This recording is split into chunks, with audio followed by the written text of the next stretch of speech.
We've used the products purely for time is money for us as contractors, and also for our customers' buildings when they need fast turnarounds on rooms. We cut a lot of the health and safety stuff out as well. And from our point of view, if we've got smooth floor already in terms of vinyl, our thing is why rip it up to screed it to put another floor down.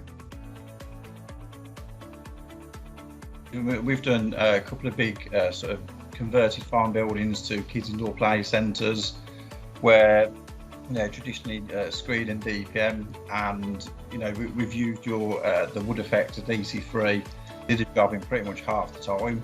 And also with the care sector as well, the turnaround on time for the bedrooms, which is critical, we're in and out within an hour rather than 5 or 6 hours. For us, we can get more jobs done a lot quicker, a lot more revenue into the company, with that a lot more profit as well, and we can hand the building or the particular bedroom or part of the building back to our client a lot quicker.